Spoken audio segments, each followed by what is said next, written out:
Salut à tous, la team OL, Thomas Mchoé, Édouard J, journaliste star de RMC. Bonjour Édouard J. Bonjour Thomas, bonjour à tous. Comment ça va? Ça va, la nuit a été un petit peu courte parce que hier soir on a fini un petit peu tard au niveau de la télé pour nos antennes, RMC, BFM TV, BFM Lyon. Et puis ce matin il fallait repartir au mastic comme dit Vincent Moscato. Et donc c'était très tôt ce matin, mais un petit peu sur l'excitation du travail, parce que c'est vrai que vous en tant que supporter il doit y avoir une petite amertume ce matin, une petite déception, mais nous il y a tellement de boulot que finalement il y a un moment donné à chaud comme ça, on est sur notre excitation professionnelle, donc je suis encore un peu là-dessus. Alors quel est votre sentiment un petit peu sur le match d'hier, sur la prestation des Lyonnais et plus globalement sur la prestation sur ce Final 8? J'ai bien aimé moi ce que j'appelle cet été délicieux, inattendu tout simplement parce que déjà inattendu dans le calendrier, parce qu'avoir de la Ligue des Champions plein du mois d'août, c'est du jamais vu, et on espère qu'on ne le reverra jamais à ce niveau-là.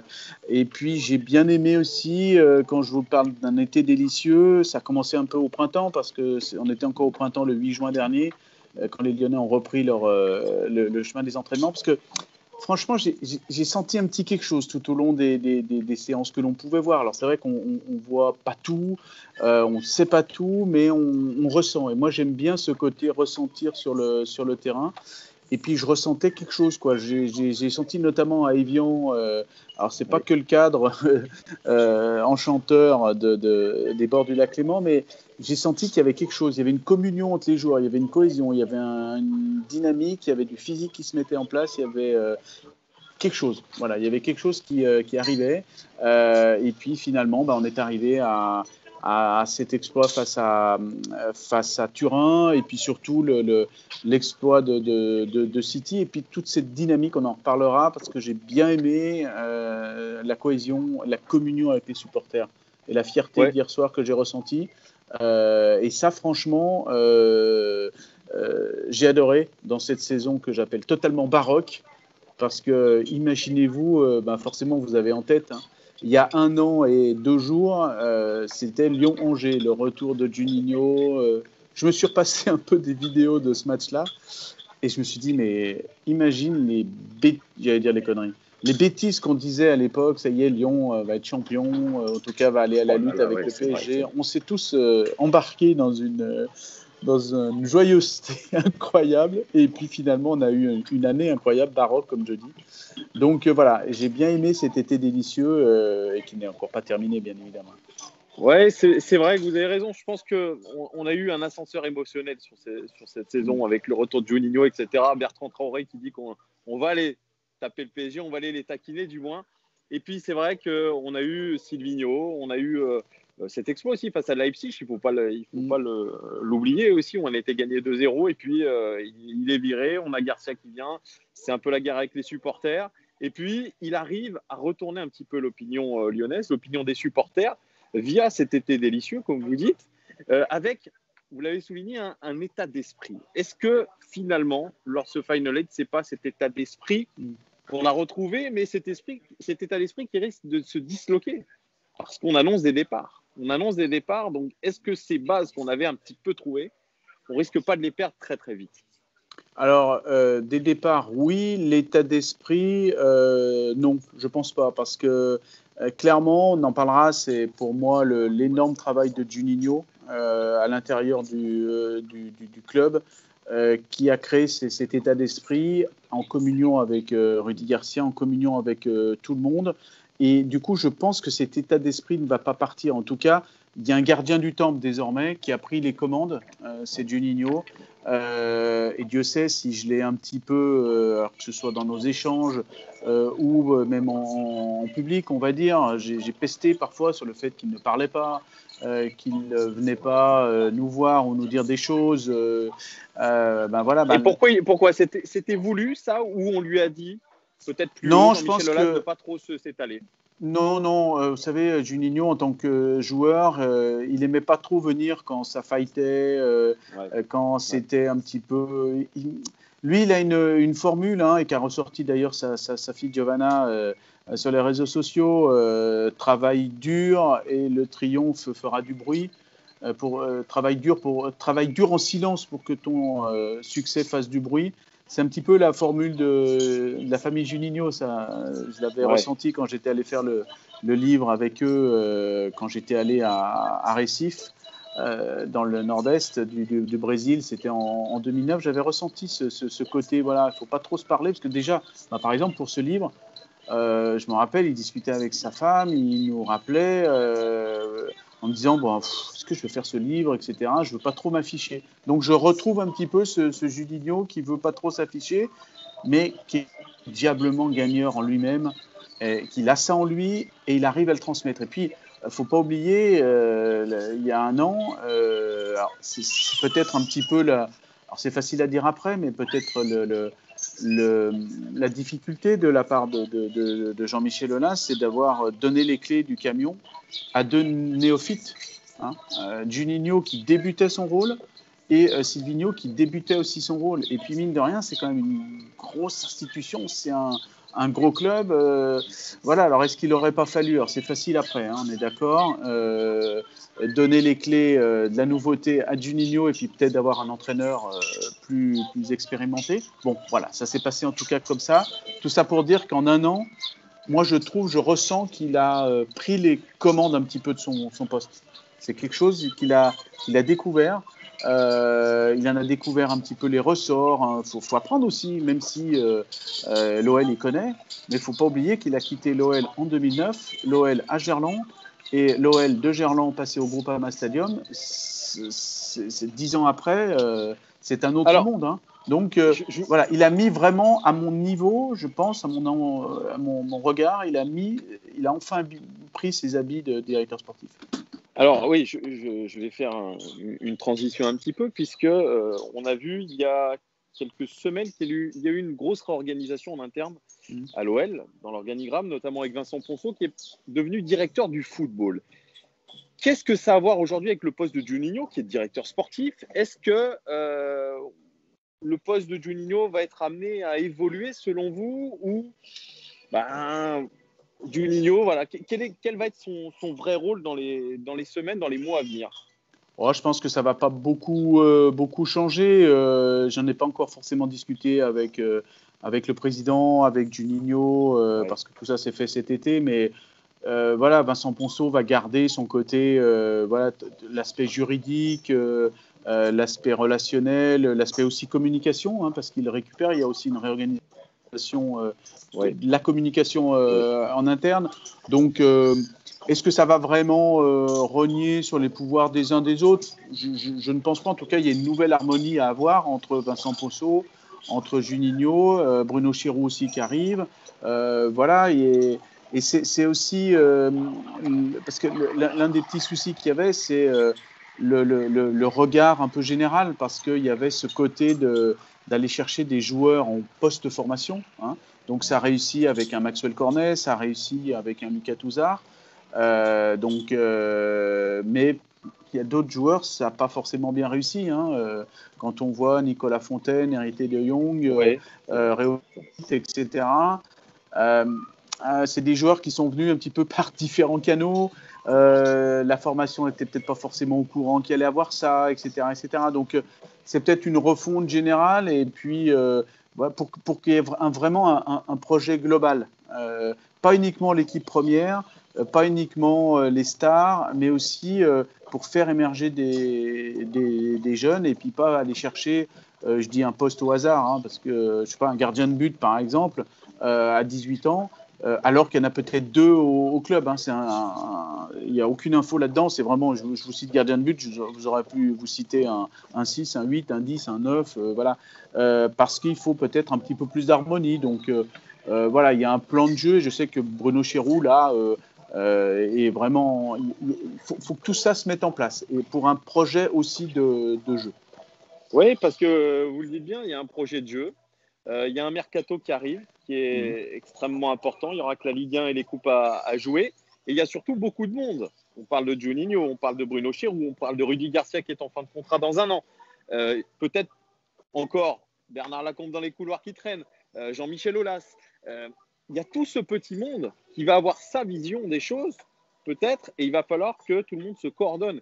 Et en tant que supporter, on se dit, waouh, quel chantier, puisqu'on a parlé des départs, peut-être Dembélé, Aouar, notamment en tête d'affiche, Juninho l'a dit. Comment ça va s'organiser, franchement, Edouard J. Franchement, entre guillemets, je ne dis pas que c'est du fantasme, mais Bernard Lacombe n'est plus vraiment n'est plus là. Hein. Il ne va pas dire faut aller prendre un tel. Gérard Rouillet, on va dire, Gérard Rouillet aussi. Il instille un petit peu des petites choses par-ci par-là. Franchement, il y a un petit peu des images d'Épinal qui tournent autour de ça. Franchement, Juninho, c'est le boss. On s'entend bien. C'est pas le monde des bisounours, mais j'ai l'impression, en tout cas, quand je vous dis que Juninho a pris en main les commandes, voilà, qu'il va y avoir une unité, en fait, voilà, parce qu'il fallait apprendre à travailler ensemble. Et puis, encore une fois, Juninho, c'est un grand joueur. Il a fait des études. C'est quelqu'un qui a une vision, qui a la gagne, mais pour faire passer le message. Voilà, des grands joueurs n'ont pas forcément été des grands entraîneurs. À l'inverse, des grands entraîneurs n'ont pas forcément été des grands joueurs. Donc voilà, chacun trouve un petit peu sa place là-dedans. Et puis franchement, le boss, c'est Juni. Hein, donc c'est lui qui va décider en fait de la direction prise sur le mercato et notamment de cette identité de jeu. Parce que c'est vrai qu'il faut le dire, à l'OL et surtout du côté des supporters, on n'a pas retrouvé une vraie identité de jeu, même si sur ce Final 8, il y a une identité de jeu qui a été donnée par Rudy Garcia, qui était ce 3-5-2, etc. Nous, on est plutôt une équipe qui est meilleure quand elle ne fait pas le jeu que quand elle a à le créer. Et c'est là où toute la difficulté va être, notamment en Ligue 1, où on va tomber plus sur des équipes du style Dijon, Angers, etc., où on devra faire le jeu. Et donc, effectivement, il y a une révolution à faire. Et il faut, je pense, une refonte globale. Je ne sais pas ce que vous en pensez. Oui, bah alors là, c'est vrai que le challenge, là, c'était, voilà, on était du côté de l'OL, on était les petits poussets, on était les outsiders. Voilà. C'est facile de faire je dis c'est facile. C'est le schéma tactique, il est de faire, de se recroqueviller puis aller de piquer de temps en temps en contre. On sait le faire, l'Olympique. Ça peut le faire, voilà, ça on sait le faire. Avec Genesio, on l'avait fait par le passé avec Genesio, voilà. On le fait avec Garcia, on sait le faire. Mais par contre, sur un contexte. Maintenant, il faut l'animation. Voilà. Il faut l'animation. C'est un petit peu plus compliqué. Voilà, c'est l'animation. Donc, c'est là aussi où on va attendre le staff et tout le travail de vraiment tout le groupe. Alors, le staff, ce qui est bien, c'est que tout le monde est aligné en juin 2021. Hein. Donc, ça, c'est la volonté de Juninho, que ce soit du préparateur physique, l'entraîneur des gardiens de but qui est venu pour un an. Rudy Garcia est en fin de contrat au 30 juin 2021. Du coup, on verra du côté de l'OL. Voilà, c'est clair au moins. Tout le monde est sur la même longueur d'onde. Et puis, on verra comment ça peut fonctionner. Donc là-dessus, il peut y avoir aussi, il va y avoir beaucoup de départs, fatalement. Il faut compenser le manque à gagner de la Ligue des Champions parce que cette année, oui, ok, ça va rapporter entre 70 et 90 millions. Donc le banquier a plus l'argent des transferts de Dembélé et Aouar, on devrait récupérer quasiment 100 millions. Oui, mais là, pour l'instant, si vous voulez, à court terme, le banquier de l'OL est content parce que l'UEFA va lui faire un petit chèque entre 70 et 90 millions. Mais le banquier, il regarde l'année d'après. Hein. C'est bien gentil, là, mais il regarde l'année d'après. Et c'est là où vont intervenir les transferts. Et puis là, une petite formule que j'ai trouvée ce matin, il y a les trésors en crampons, hein, qui sont Moussa Maouar, Moussa Dembélé. Alors Memphis, c'est peut-être un petit peu à part, mais c'est vrai que Juninho sur notre antenne, après le match, a cité deux noms, hein, fatalement, Oussem Aouar et puis Moussa Dembélé. Les deux plus en vue sur le tournoi, peut-être avec Maxence Cacré, mais ça, non, Maxence Cacré vont plus le blinder, il va au moins rester une année. Après, il va y avoir. Est-ce que c'est pas l'année pour un Ryan Cherki de s'affirmer? On nous dit que Jean Lucas à l'entraînement est très bon. Voilà, et puis devant, il y a aussi des jeunes que l'on peut voir. Alors, il va y avoir que 44 matchs au maximum cette année, hein, les 38 de championnat et les 6 si ça va à la finale en Coupe de France. Donc, il y a moyen Là, si vous voulez, cette année, je trouve qu'il va y avoir moyen de faire podium. S'il n'y a pas podium cette année, c'est qu'il y a vraiment un problème. Franchement, il y a un match par semaine. Il y a moyen, du coup, un match par semaine de travailler ce fameux fond de jeu, même si j'aime pas trop le terme. Paul Le Guen, une fois, quand il était là, m'avait dit fond de jeu. Oui, tu m'en parles, mais définis-moi ce que c'est qu'un fond de jeu. C'est vrai que c'était il y a quelques années, j'avais été un petit peu embêté. Un fond de jeu, c'est un peu. C'est plutôt un projet de jeu. C'est plutôt c'est plutôt un projet. Dans quelle direction on va. Et donc là, il va y avoir du lundi au vendredi, en tout cas, il va y avoir 5 jours où on va pouvoir régulièrement faire du côté de l'OL travailler. Donc là, clairement, on va voir les capacités du club, de l'institution, d'un Juninho, d'un Bruno Chéroux à travailler ensemble, le staff aussi pour faire progresser, parce que je suis d'accord avec vous, et le staff aussi, bien évidemment, l'a vu, la difficulté maintenant, c'est qu'il va falloir jouer. Jouer, parce que là, on va passer d'un match de gala extraordinaire face au Bayern en demi-finale, donc c'était le 19 août, au 28 août, on va passer sur typiquement un match, le match face à Dijon. Donc là, on va vraiment voir. C'est le gap qui est énorme, là. C'est le vide là, intersidéral entre les deux. Et donc, matchs, mentalement, vous imaginez, c'est difficile. Alors, oui, vous allez me dire, ils sont payés pour ça, etc. Mais moi, j'aime bien pas désincarner, justement, incarner les joueurs et enlever l'aspect, ils gagnent beaucoup d'argent, etc. Moi, je vois que ce sont des hommes, des humains, des athlètes, et du coup, faut enlever de sa tête qu'au 30 du mois, ils reçoivent un salaire avec beaucoup de zéros avant la virgule. Moi, j'enlève ça et je regarde l'homme qui va forcément douter, avoir un moment de décompression, on n'était pas très loin d'une finale. Finalement, on va se retrouver déjà sans Ligue des Champions, sans Coupe d'Europe l'année prochaine. Bon, il y a beaucoup de choses dans la tête. Et puis pour certains, il va falloir prendre la décision de partir, de couper le cordon, peut-être pour un Houssem Aouar. Bon, a priori, il l'a coupé, le cordon. Mais il faut partir derrière. Quand on voit même qu'un Lucas Touzard qui est resté, entre guillemets, que 5 ans à Lyon, il était encore supporter de l'OL. On sentait qu'il était encore dans... Oui, voilà, donc il y a tout ça. Voilà, quoi. C'est bien ce que vous dites, parce qu'on a souvent reproché en tant que supporter à nos joueurs de ne pas aimer le club, de ne pas avoir l'amour de ce club, et que finalement cet attachement viscéral qu'il y avait des crises, des Cassapa, des sites d'Egovou au club, entre autres, on ne l'a pas retrouvé récemment. On voyait plutôt des mercenaires, des garçons capables de se bouger uniquement sur des grands rendez-vous et pas sur le championnat. Et c'est ça qui nous a hérissé le poil. C'est pour ça que vous dites que vous enlevez la partie salaire. Moi, si je donne mon avis, c'est que je suis très exigeant par rapport à ça. Ce sont des joueurs qui gagnent une fortune. On parle de Ryan Cherki aujourd'hui, qui a prolongé son contrat jusqu'en 2023. Son salaire est astronomique pour un jeune de 17 ans. Et je vais être un poil critique avec lui. Hier, sur sa rentrée, il reste 10 minutes de jeu. Vous avez un Rudy Garcia qui dit « Allez, à la médiane pour faire remonter son bloc ». Lequel doit aller presser Neuer, c'est Cherki. Et il n'y va pas, ou il y va en trottinant. Et vous voyez, c'est ça que je trouve un petit peu dommage, c'est cet état d'esprit. C'est cet état d'esprit qu'on va devoir avoir très régulièrement. Et Ryan Cherki, même s'il est bien payé, c'est une star montante, attention, il va falloir tout donner. Et c'est là où j'ai un petit peu peur. Voilà, c'est mon sentiment, c'est là où je dois être exigeant. Je suis d'accord avec vous, je suis d'accord avec cette exigence. Et il y en a un qui a cette exigence, c'est Juninho. Ouais. Et il va leur rappeler à l'ordre. Vous savez, le haut niveau, c'est vraiment un cran au-dessus. Je voyais récemment, j'étais à l'entraînement du Loup, rugby, et je voyais un drone sur la séance.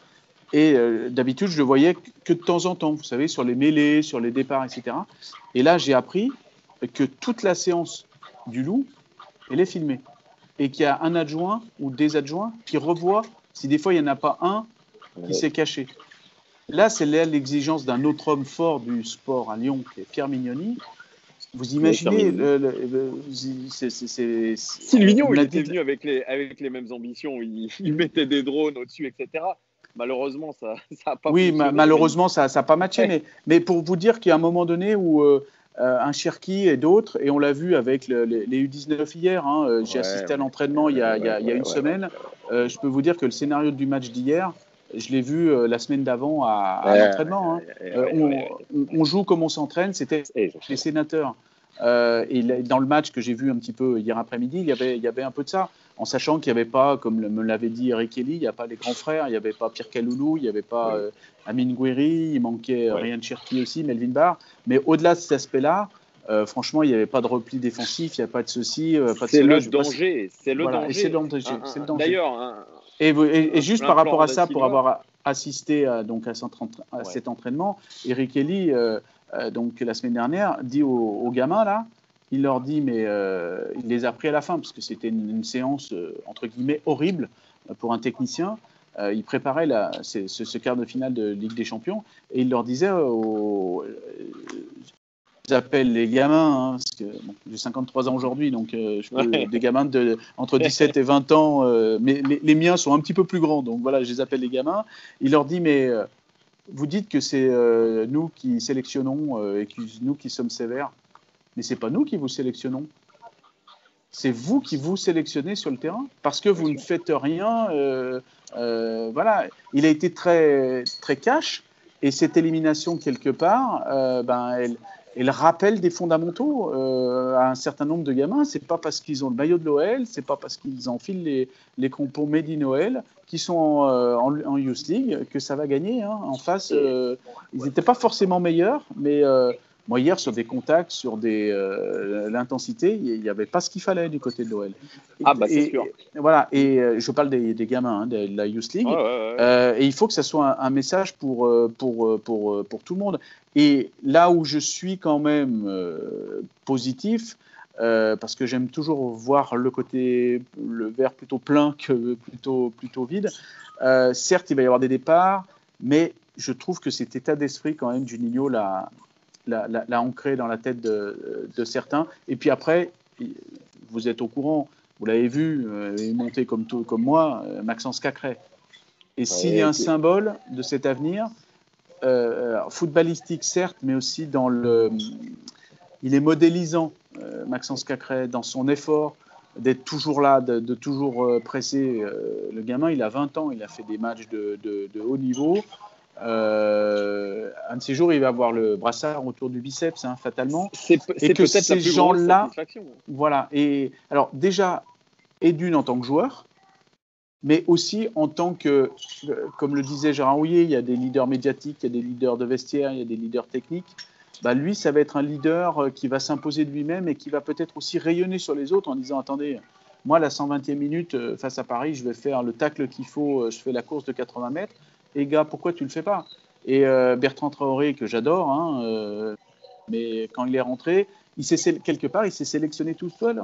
Pourquoi derrière, il n'a pas joué? On ne se fait pas un dessin, la rentrée catastrophique qu'il a faite. Et c'est là-dessus que Juninho travaille, et c'est là-dessus que le club, l'institution doit être forte. Et c'est ça qui va apporter, je pense. Et finalement, ce lien entre la formation et le monde professionnel, parce qu'on avait l'impression cette saison ou les autres années aussi, qu'il n'y a pas ce lien, en fait, ce tampon entre la post-formation, par exemple, le premier contrat professionnel, et le groupe pro, les U19 et le groupe pro. Et donc, on avait l'impression qu'il y avait, en termes d'état d'esprit, en termes de niveau, en termes même de physique, il y avait un trop grand écart. Et je pense qu'effectivement, il va falloir bosser là-dessus. Bosser vraiment sur ce côté-là, sur cette transition entre tout ça. Ce qui est capable de faire très bien un club comme Dortmund, notamment, mais parce qu'ils ont un super directeur sportif, qui est Michael Zorc, qui a réussi finalement à imposer ça. Parce que je crois qu'il faut une identité de jeu, des valeurs qui sont inculquées très tôt à l'Olympique Lyonnais et qui se suivent jusqu'au groupe professionnel. Je pense qu'aujourd'hui, il y a peut-être ça qui manque. Et c'est ce que vous disiez d'ailleurs un petit peu. Et je pense qu'on est en train de le retrouver. Juninho, par exemple. Alors, est-ce que c'est le temps l'année dernière, il n'a pas pu le temps. Par exemple, je sais qu'il n'était jamais allé à mes yeux. Il n'était pas allé à l'académie. Alors, c'est pas une non-volonté de lui, mais c'est peut-être qu'il était trop accaparé par son travail. Donc là, cette année, il a un an de plus. il a compris un peu les codes des différentes choses. Et ça, c'est très, très important. Et on cite le Red Bull, que ce soit Salzbourg ou Leipzig, ils ont un projet. On voit en France un projet énorme qui est Rennes. Hein, voilà, ils ont un projet, ça monte, ça monte. Et puis, moi, je vois gros comme une maison aussi cette équipe de Nice, parce que je connais un petit peu le travail que fait Jim Ratcliffe. Là aussi, travailler dur en silence pour que ça fasse du bruit au niveau du triomphe. Je peux vous dire qu'il fait un travail énorme et je le connais entre guillemets indirectement parce que je suis originaire de Savoie et des Trois-Vallées de Courchevel. Et à Courchevel, il a ses habitudes là-haut. Et alors, il a ses habitudes, ses chalets, ses activités, etc. Et puis, je vous raconte en 2 mots, il avait envie, à un moment donné, ses enfants étaient au club des sports. Et puis, vous voyez que le club des sports n'avait pas forcément des bonnes installations. Et ben finalement, il leur a fait un chèque de 20 millions au total, hein, presque entre 17 et 20 millions. Et ils sont en train de faire un énorme stade d'entraînement pour les skieurs. Et je peux vous dire qu'il n'a pas balancé l'argent comme ça en disant « Allez, hop, c'est cadeau, je vous donne 20 millions ». Il est tous les jours dedans, il regarde tout ce qui est fait.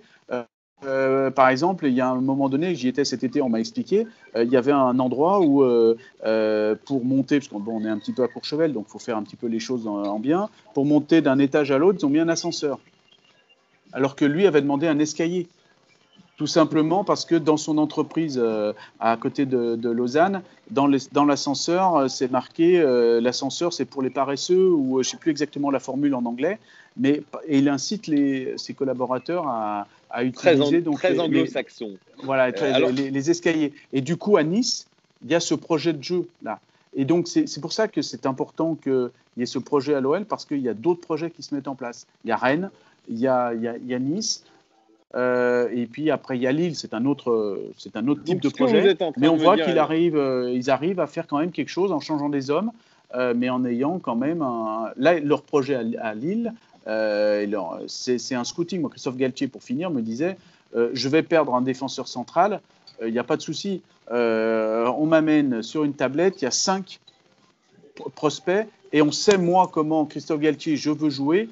Donc, on va me proposer déjà dans leur ordinateur des joueurs défenseurs central, latéral ou au milieu dans mon esprit. Donc c'est pour ça que finalement, un Gabriel va partir, il y a déjà le remplaçant, un Osimhen est parti, il y a déjà le remplaçant. Et c'est là où l'OL est en train de travailler. Voilà. Est-ce que l'OL est en train de se professionnaliser par rapport à ça et est en train de réfléchir plus globalement à un nouveau projet, franchement? Oui, de retrouver en fait les bases, parce qu'il y avait justement cet oubli peut-être un petit peu entre le grand côté de l'équipe première et puis la formation. Il manquait un plan. Vous savez, on m'en a toujours parlé. Au départ, je pensais que c'était un petit peu anecdotique ou quelque chose de journaliste. Ou voilà. Ouais. Il y a le côté, le centre d'entraînement est à Dessines, à côté du stade. Ouais, et puis le centre d'entraînement est de l'autre côté de la truc. C'est ça, c'est ce qu'on a dit, ça, ouais. Voilà.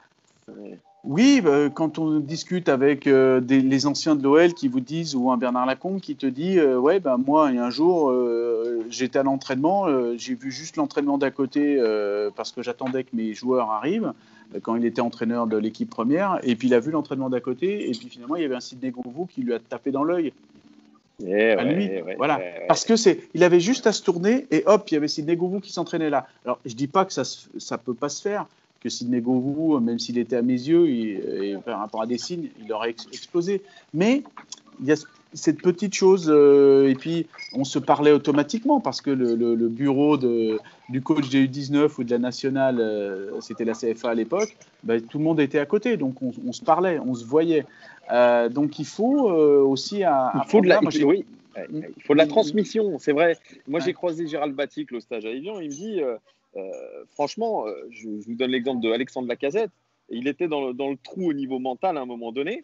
Et ils étaient, je crois, aux États-Unis à l'époque. Et il a croisé Thierry Henry qui jouait à Montréal. Oh non, il jouait au Red Bull New York. Ouais. Et il a demandé à Thierry Henry, est-ce que tu peux aller parler un petit peu à Alex Lacazette, lui donner un petit peu des conseils, etc.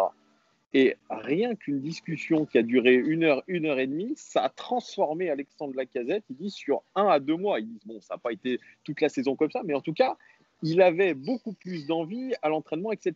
Et il m'a dit autre chose.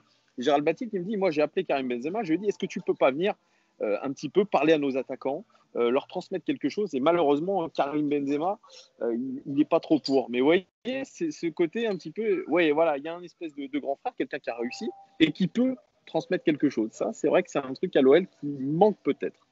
Eh ben, c'est Juninho qui l'amène. Voilà. Parce que je peux vous dire, quand Juninho parle, quand Bruno Guimaraes, c'est Juninho qui l'appelle. Bruno Guimaraes, son idole, c'était un petit peu Juninho, même si il était tout jeune. Ouais. Mais ses parents, c'est Juninho. Voilà, c'est quelqu'un qui appelle. Donc, c'est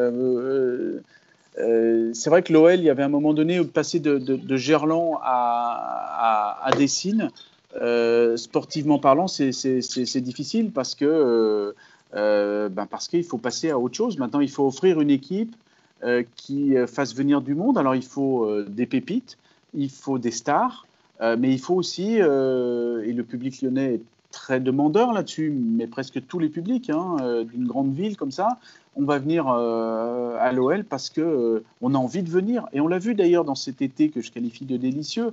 On est quand même au plein mois d'août, quoi. La ville, elle est théoriquement vide, même si le Covid a fait que peut-être certains ne sont pas partis. Mais franchement, quand j'ai vécu ces soirées-là à Lyon, parce que malheureusement, je n'ai pas pu aller sur le terrain à Turin ou à Lisbonne, j'étais choqué, mais comme on dit chez les Jones, mais dans le bon sens du terme, quoi, en fait. Et pourquoi ? C'est pas que les résultats, parce que regardez la demi-finale hier soir. Quelqu'un qui arrive dans le bar où j'étais, là, à bord de Saône, il arrive, il n'a pas le résultat, il dit oh super, l'OL a dû gagner. Parce que sur le moment, les supporters étaient fiers, étaient contents. Et ça, c'est de l'émotion, ça, c'est du partage, ça, c'est du dynamisme, c'est de la communion. Et tout ça, c'est ce qu'on recherche dans du spectacle vivant. Et c'est vrai qu'il y avait l'attente aussi d'avoir 4 mois sans compétition. Il y a ce côté, on le vit aussi par contumace, à distance. Mais il s'est créé quelque chose. Alors maintenant, le challenge, c'est d'entretenir cet élan, cette cohésion, cette communion, avec un petit peu moins de talent, parce que forcément, il va y avoir des départs. Eh ben, c'était très intéressant, Édouard Jay, journaliste RMC, star RMC depuis un moment. C'est depuis 98 que vous êtes sur RMC, c'est ça? Ouais, j'ai commencé. Ouais, à 98, je suis arrivé à RMC. 98, voilà. Vous pouvez le retrouver sur BFM Lyon, sur RMC, de temps en temps dans l'after aussi. Vraiment très intéressant. Merci beaucoup pour cet échange, pour cette interview. Vraiment, c'était très cool. Un pronostic peut-être pour la saison à venir? Je veux dire, je vois pas au-delà du podium, fatalement. Comme on dit, normalement sur le papier, tu dois perdre les 2 matchs face à Paris. Après, éventuellement dans la saison, tu dois perdre, par rapport à Paris, 2-3 petits points par-ci par-là. Tu dois pas être au-delà de 8 points de Paris, quoi, en fait. Je pense. C'est un sacré objectif. Je pense que ça peut être un sacré objectif. En tout cas, c'est un plaisir de vous avoir fait partager tout ça. J'essaye d'être au plus juste possible, de vous faire passer mon ressenti, des choses que l'on voit, des choses que l'on ressent, des choses que l'on entend aussi, parce que c'est important d'avoir tout ça. Et puis, en tout cas, c'est toujours un plaisir de parler foot et de parler merci beaucoup, de l'OL. N'hésitez pas, les gars, à commenter sur cette vidéo ce qu'a dit Édouard Jay, si vous êtes d'accord ou pas, parce que sur les followers, sur les suiveurs de cette chaîne, il y en a qui ne sont pas toujours d'accord, mais voilà, toujours dans le respect. Merci beaucoup, Édouard Jay. J'espère qu'on pourra refaire une interview de temps en temps. Ça peut être très intéressant. Avec grand plaisir et bonne continuation. Merci beaucoup, Édouard. Merci beaucoup.